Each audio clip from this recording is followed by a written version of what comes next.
Generation హీరోలు success కోసం కొత్త ట్రెండ్ ఫాలో అవుతున్నారు. Love stories, mass action movies తో బోర్ ఫీల్ అయిన స్టార్స్ ఇప్పుడు ఆడియన్స్ ను థ్రిల్ చేసేందుకు కష్టపడుతున్నారు. విరూపాక్ష, కా లాంటి సినిమాలు సూపర్ హిట్ కావడంతో మరికొంతమంది అదే బాటలో నటించేందుకు రెడీ అవుతున్నారు. రీసెంట్ గా కొత్త సినిమా అనౌన్స్మెంట్ ఇచ్చారు నాగ చైతన్య. NC24 అనే వర్కింగ్ టైటిల్ తో రూపొందుతున్న ఈ సినిమాతో ఆడియన్స్ ను థ్రిల్ చేయబోతున్నారు చై. ఆల్రెడీ విరూపాక్ష సినిమాతో బ్లాక్ బాస్టర్ అందుకున్న కార్తిక్ దండు ఈ సినిమాకు దర్శకుడు. తన కెరీర్ లో ఇంతవరకు చేయని అడ్వెంచర్స్ ఈ సినిమా కోసం చేస్తున్నా అన్నారు అక్కినేని హీరో. కార్తికేయ సిరీస్ లో 2 థ్రిల్లర్లు చేసిన నిఖిల్ అదే ట్రెండ్ కంటిన్యూ చేస్తున్నారు. ప్రెజెంట్ సెట్స్ మీద ఉన్న ది ఇండియా హౌస్ సినిమాను డిఫరెంట్ జానర్ లో ట్రై చేస్తున్నారు.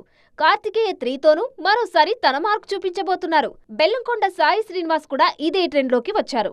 గతంలో సాక్ష్యం లాంటి మిస్టిక్ థ్రిల్లర్ లో నటించిన సాయి శ్రీనివాస్ ఇప్పుడు మరోసారి అదే ప్రయత్నం చేస్తున్నారు. కిష్కింధపురి సినిమాతో ఆడియన్స్ ను థ్రిల్ చేయబోతున్నారు. మరి ఈ హీరోలకు కూడా థ్రిల్లింగ్ హిట్స్ దక్కుతాయేమో చూడాలి.